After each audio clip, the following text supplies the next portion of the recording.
Maine is not full of monsters. Emphasis on full. Written by ghostoflaika. No matter what some famous authors may have led you to believe, the state of Maine is not entirely haunted. Nor is it full of vampires, demons, cosmic horror clowns, or any other monsters. That said, there's always some truth in a stereotype now, isn't there? I grew up on the coast, and people here are hardy, no-nonsense kind of people. Most don't go to church or believe in any of that supernatural stuff. That kind of thinking is just frivolous. So, when all the old people in town tell you not to go to a specific island and are cryptic about why, well, you listen. It was my brother's birthday last weekend, and I came home from college for his sweet 16. He really gets mad when I call it that. It can be weird coming home after being away for college. Everyone who never left is just still there. They're doing the same things that they always did. Emily is one of the few people from home I still get along well with, even though she's one of the ones who never left. She was my first real friend, mostly because she lived next door and we grew up together. Nate is taking me fishing tomorrow morning. Do you want to come since you're home? Emily asked me at the party. Now, Nate was my best friend in high school, but we've drifted apart since then. He took over his family's commercial lobster license instead of going to college. It's a legit choice. He can make a very good living that way. Probably better than I ever will. He pulls traps all day long during the season and drinks the whole off-season away. I just feel like we don't have anything in common anymore. Fishing, for what? It's too early for stripers or blues by a long shot, and the mackerel aren't in yet either, I asked her.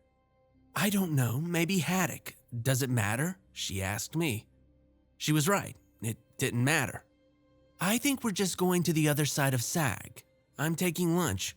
We should be back before supper, she said, and she leaned into me for encouragement. Now, there's one thing I know for sure about girls. If one asks you to tag along when another guy is involved, you should definitely go. She doesn't want Nate to get the wrong idea. All right, it sounds good, Em, I said as I gave in. Great, I'll pick you up at 8, she said before wandering off to find another beer.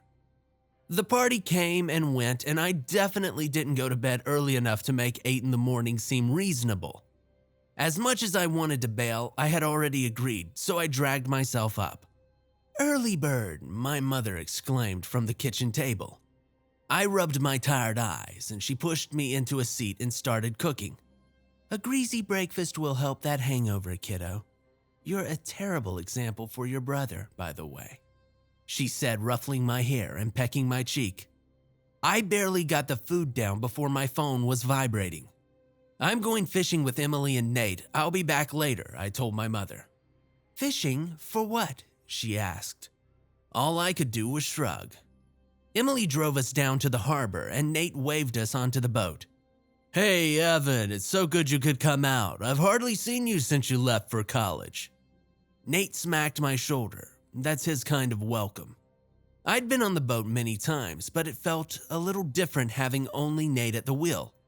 It was his father's boat, and I'd gone out pulling traps with them often before college. I wanted to ask how he was doing since the loss of his parents, but it didn't seem like the right time. We passed out of the harbor and into the ocean. Sag Island loomed, a singular rock rising out of the thankfully glassy sea. The island sits not too far offshore, though no one from shore ever goes there. And there's no reason to go there, to be honest. There's nothing there but a few very wind-blown black spruce trees and a lot of rocks. Even seabirds don't roost on it. At least, that's what my grandparents said when they told me to stay off of it. Where are we going, Nate? I asked. He half turned to me, grinning. There was a twinkle in his eye that told me that he was planning something. The other side of Sag, he said.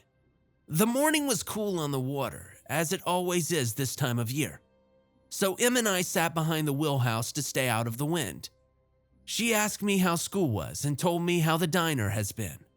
We chatted casually beneath the sound of the boat's engine.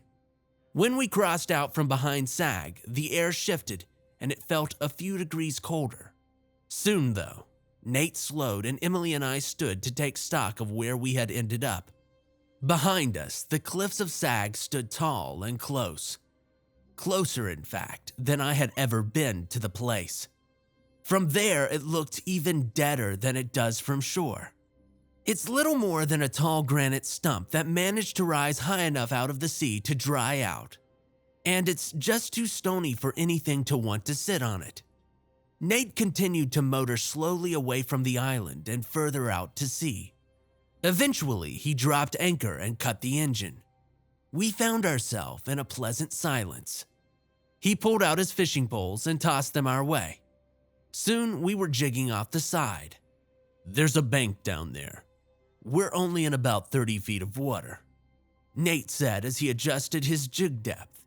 We three spent the morning fishing and chatting. The air was cool, but the sun was warm in the most pleasant of ways. It felt particularly good after such a long winter. None of us got even a bite, which didn't surprise me much. But the more that we fished, the more I realized that this outing was probably less about catching fish and more about catching up. We broke for lunch and sat in the still air, taking in the sun and enjoying each other's company. I was glad that Emily had invited me. "I've been trying to get a seaweed farm going," Nate told us. "It's easy to work. Just get the seeded lines and leave them in the ocean. Then you just harvest them when they're grown," he explained. "Great idea, Nate. People are eating more and more seaweed all the time. I think it's going to be a big crop for Maine soon. We even started putting some of it into the chowder at the diner, and everyone loves it," Emily encouraged him. "There's a ton of Duluth on the side of Sag. You want to go grab some?" "I don't think we're going to get any fish today," Nate suggested. For a second, Emily hesitated. "You can't land there, Nate," she said. "It's not the kind of place that you can anchor and swim to shore from. Not only because the water is cold enough to send you into shock in minutes, but the combination of extremely rocky coast and strong waves make climbing ashore dangerous, to say the least. Without a dinghy or a canoe, we weren't going to be getting to the seaweed." "I've got a spot," Nate responded with a wink. He pulled the anchor and slowly motored towards the island. As we neared, the boat began to struggle. It felt like we were trying to come ashore against an outgoing tide, but we weren't. I moved ahead of the wheelhouse and I leaned over the gunwale. There was a visible current moving away from the island. "I don't know where it comes from, but it's always here. I can anchor pretty near the island and that current will push us away from the rocks. We can just wade ashore," Nate explained, seeing my question. "What is it?" I asked him. "Some kind of tidal anomaly, a weird rock formation causing the water to do that. Something, I don't know," my friend explained with a shrug. He was unbothered by this oddity, as if it was just there to let him go ashore. I was nervous as we grew closer and closer. It seemed like we could be dashed at any moment, but Nate knew what he was doing. He dropped his anchor exactly where he wanted to and killed the engine. His boat nosed into the island as the current pushed against it. It never even came close to smashing against the rocks. "We have to wade the rest of the way," he said and promptly hopped over the gunwale. Then he splashed his way quickly onto the rocks. Emily climbed over the side and dropped into the water. She gave me a surprised look and then trudged through the current up to the rocks beside Nate. I lowered my feet into the ocean and was surprised to find it warm. Not overly warm, but the water temperature this time of year is usually around 40, if we're lucky. I waded to the rocks where my friends waded beneath the cliffs. "Where is this warm water coming from?" I asked, still in shock. "Don't know, man. The seaweed grows crazy out here because of it, though. Let me show you guys," Nate said, slapping my shoulder. We didn't have to follow him very far. We clambered over the jagged shore just to the base of the cliff. Here, the seaweed grew so thick that I couldn't even feel the rocks beneath it. It was like walking on an island of spongy fronds. Emily inspected the stuff with interest. She pulled a few blades and stuffed them into her bag. "Look at that," Nate said, shading his eyes. He pointed up above us towards the cliff. I moved nearer so that I could see what he was looking at and was surprised to find a pathway leading onto the island. "What's up there?" Emily asked. "I don't know. Want to go see?" Nate asked, already heading that way. I hesitated. This was Sag. We weren't supposed to be here. Both my friends started climbing, and it took me only a moment to remember my adult courage and rationality. It's just an island. It was a natural path, not one cut out of the stone, but one that had been tread smooth enough for us to follow. We reached the top, and I turned to gaze out over the ocean. It was a rare experience to be that high above the water, at least 80 feet, with no other land in sight. I felt a soft touch on my hand, and I turned to see Emily. "Dude," she said quietly and pointed. Nate was looking in the same direction. The top of the island was flat, with short grass covering it. It's a small place, maybe half a mile in total length. About halfway across, there was a small wooden shack. "We gotta go check this out," Nate said. "I thought that no one came out here," Emily said. "I mean, obviously someone does. We followed a path up here," Nate said, already heading for the shack. I was curious about the building too, if a bit more anxious than my friend. "I wonder if there used to be birds here, and that was a hunting blind or something," Emily suggested as we walked. We found the shack to be larger than it had looked at first. The wood was weathered to a pale gray and dry rotted. Nate found the door, and the handle was blackened wrought iron, and it looked old. He pulled the thing open, and to my surprise, it moved silently. Emily giggled excitedly and stepped inside. "Whoa," she said. It was all the encouragement I needed to follow her. Within, I found what looked like short stone walls built into a circle. My grandparents had an old well at their house that looked just like it, if a bit smaller. The story was that it was hand-dug into a spring by my great-great-grandparents.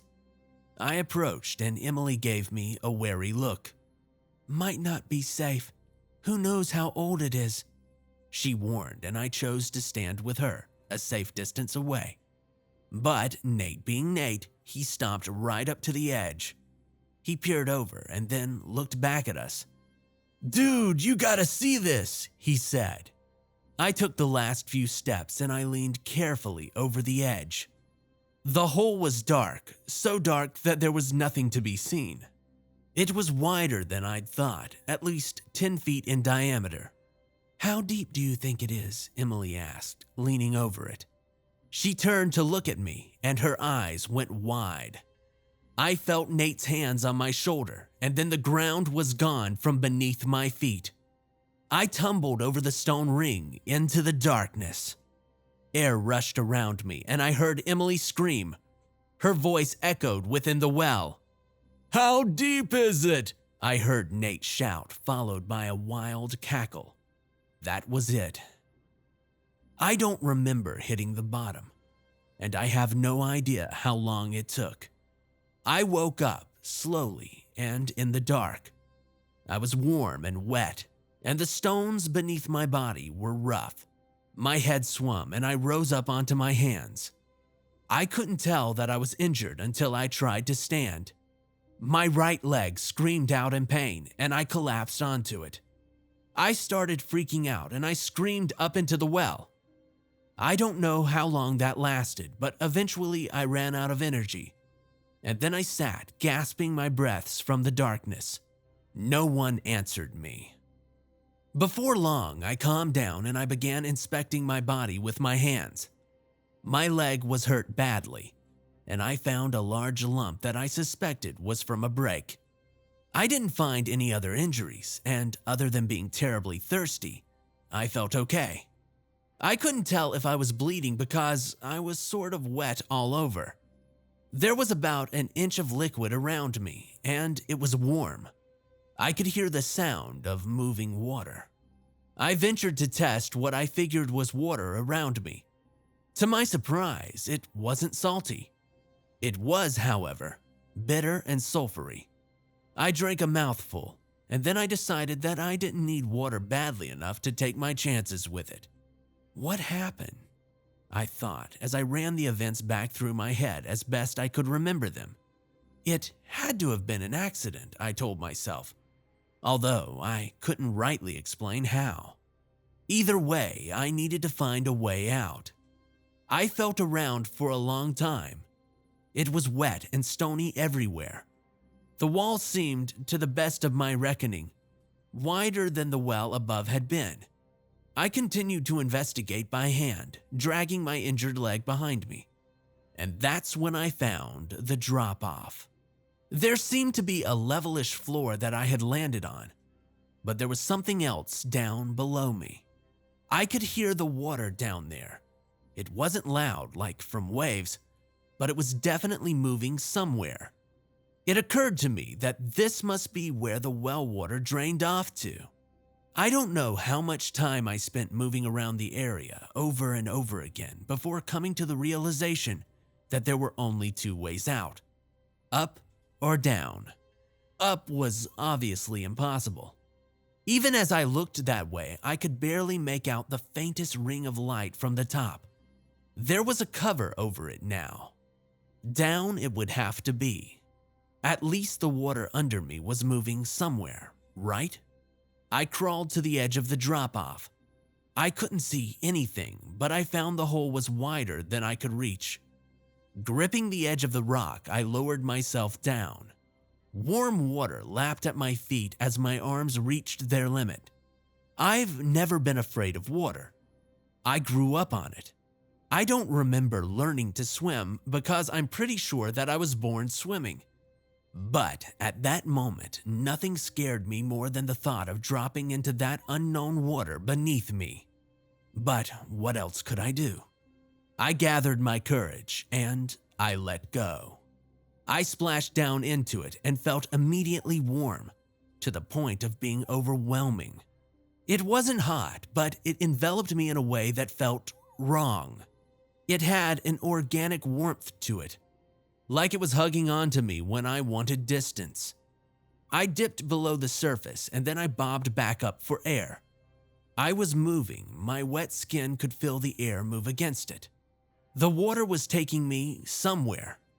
I rolled along with the current, never feeling like it was pulling me under.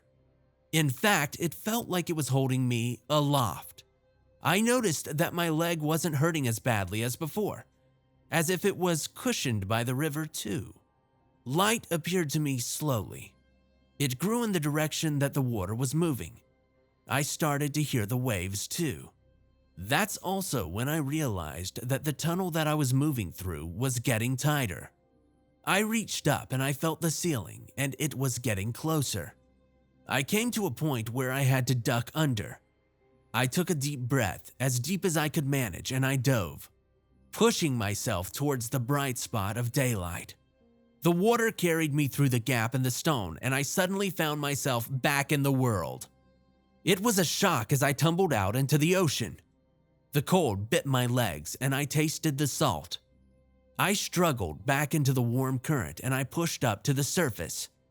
And there loomed Sag, high above me.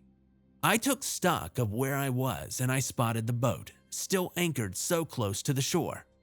I was alive, somehow, delivered to exactly where I needed to be. There were voices shouting from above me. Suddenly, Emily tumbled down from the stony path, falling into the cushioning mass of thick seaweed. She hopped to her feet and spun around, taking a defensive position. I struggled to swim against the current to make it to shore. Before I could get there, Nate emerged from above. When I saw his face, I knew that what had happened to me wasn't an accident. His face was contorted into a wild expression.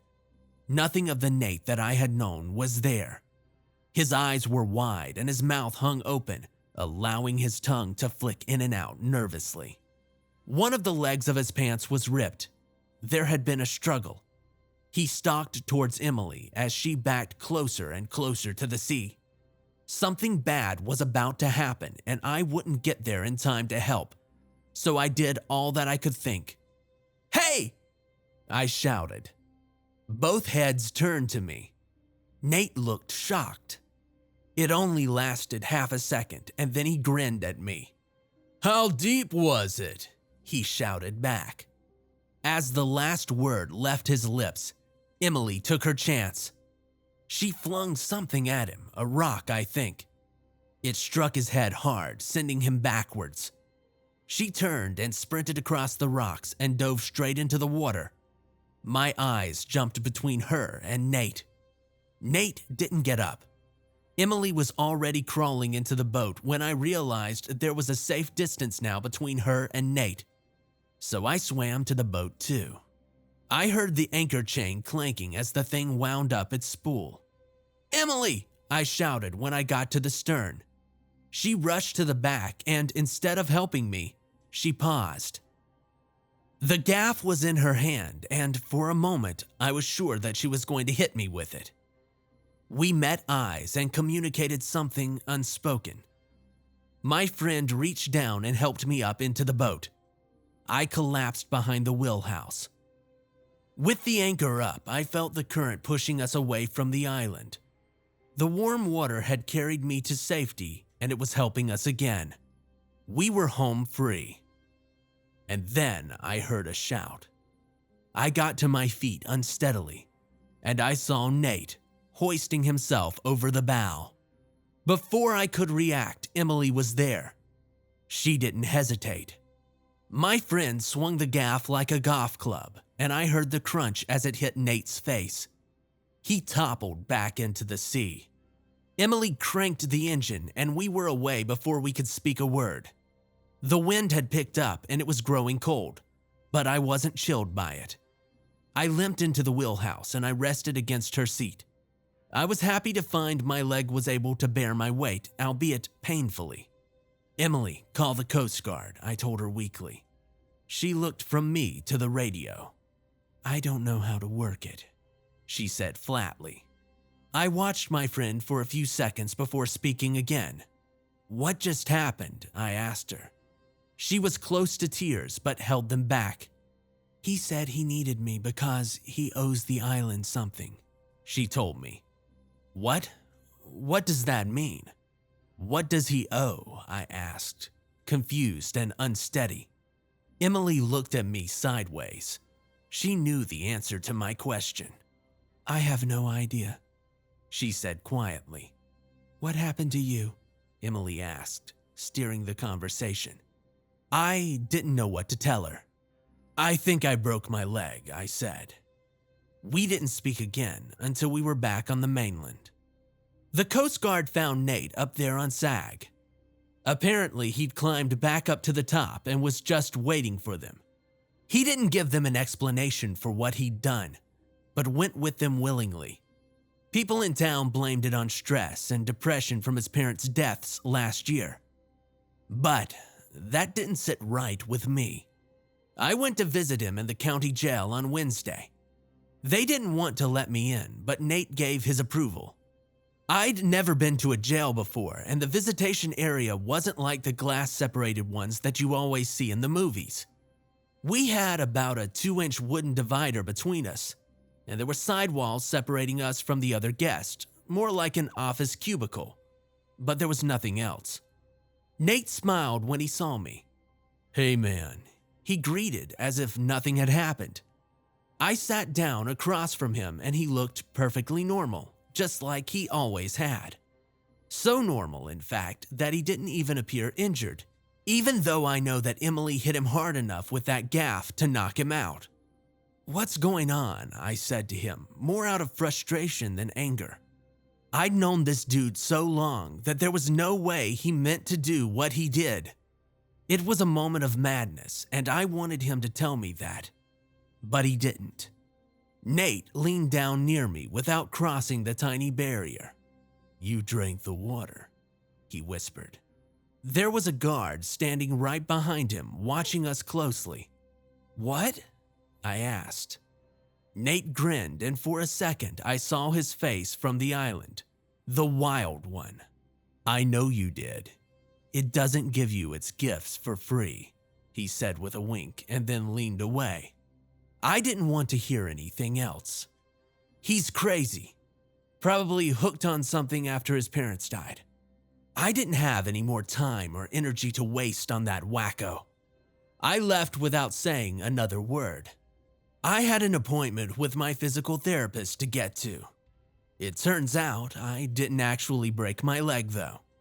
And if I'm being honest, I probably don't really need to see the doctor anymore. My leg feels back to 100% already.